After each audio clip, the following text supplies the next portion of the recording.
James was once considered the smartest student in school. Teachers often said that if Ryan kept trying, he could become anyone he wanted to be. A doctor, a lawyer, even a scientist. James believed that too. He had big dreams. He wanted to be a surgeon. Every time he saw people in white coats saving patients' lives, a fire would ignite inside James. He told himself. But there was something no one knew.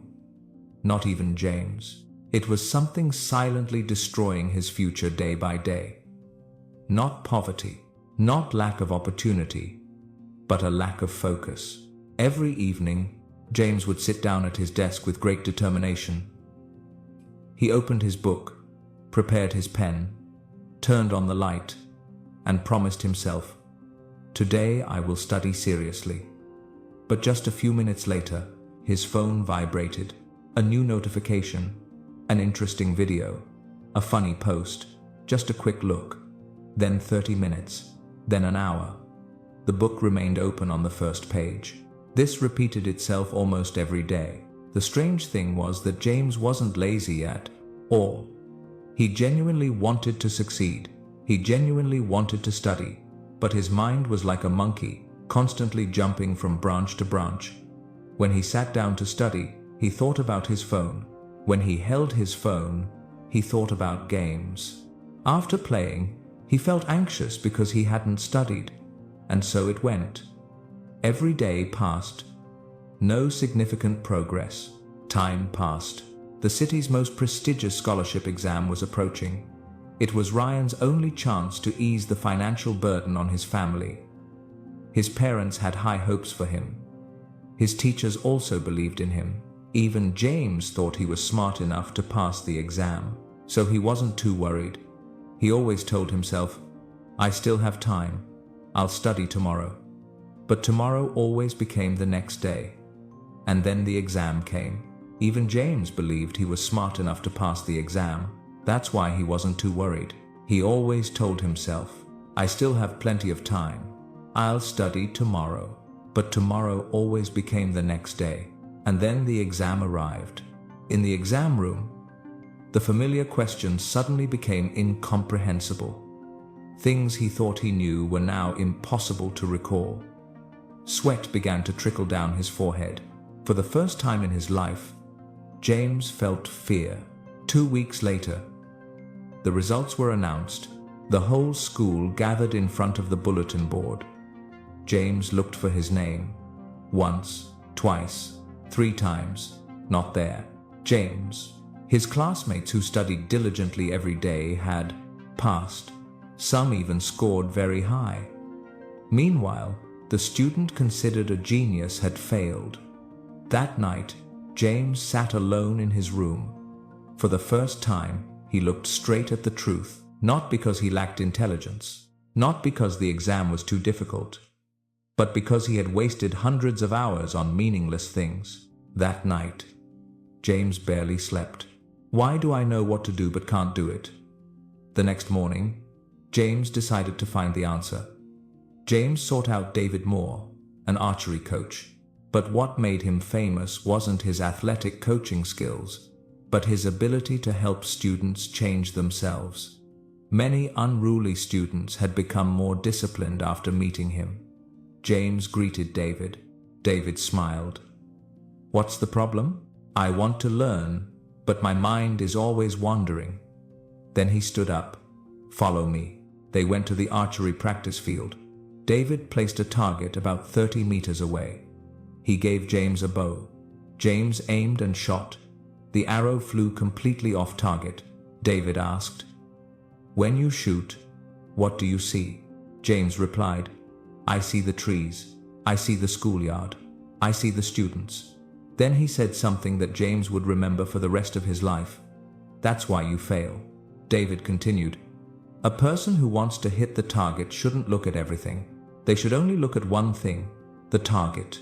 If your eyes look in 10 directions, the arrow will never go in the right direction." He looked straight at James. "Life is the same. I want to be a doctor. But when I study, I think about my phone. When I read, I think about social media." James was silent. For the first time, he clearly understood his problem. So what should I do? First, control your thoughts. Every time your mind wanders, pull it back. Second, create a fixed routine. The brain likes repetition. If you study at the same time every day, your brain will get used to focusing. Third, eliminate temptation. Don't expect to overcome distractions if your phone is always in front of you. And finally, persevere. Discipline isn't built in a day. It's built through 1,000 small choices. James memorized every word. That very day, he began to change. He made a schedule, turned off phone notifications, left his phone in another room while studying. Every time he lost focus, he reminded himself, "My goal is to become a doctor." The first week was incredibly difficult. His mind constantly rebelled, but James didn't give up. 2 weeks, a month, 2 months. The change began to appear. He studied more effectively. His grades increased. His memory improved. Most importantly, he was no longer controlled by petty temptations. 6 months later, another major exam took place. This time, first, David said, learn to control your thoughts.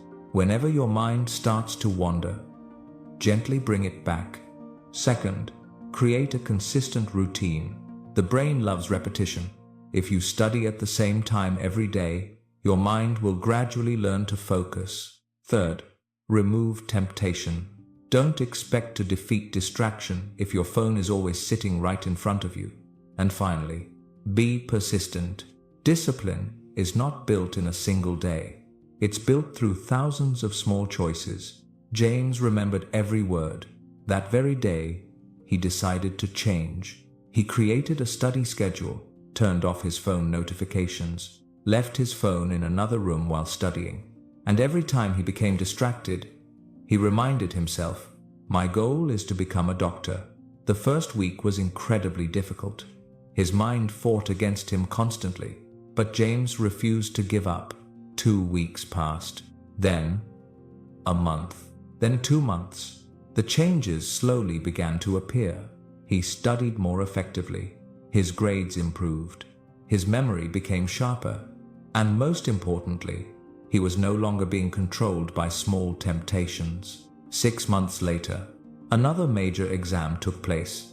This time, James walked into the exam room with a completely different mindset. No panic, no anxiety, no regrets. When the results were announced, the entire school was shocked. James had ranked first in his grade, but James knew the truth. It wasn't talent, it was discipline. 1 year later, James stood on a stage receiving a scholarship. Applause echoed throughout the auditorium. In that moment, he remembered something David had once told him. The mind is like a wild horse, but if you can tame it, it will take you anywhere you want to go. Years later, James truly became a doctor, not because he was smarter than everyone else, but because he learned how to master himself. And if there's one lesson worth taking from this story, it's this: success does not belong to the most talented people. Success belongs to those who can stay focused on their goals long enough to turn them into reality. Because the moment you learn to control your mind is the moment you begin to control your future. If you believe this story deserves to be heard by more people, please like and share this video. And don't forget to subscribe to our channel for more inspiring stories and life-changing lessons. I'll be back soon with another story that may inspire you to see life in a new way. Until then, stay patient, stay grateful, and keep moving forward. Thank you so much for watching.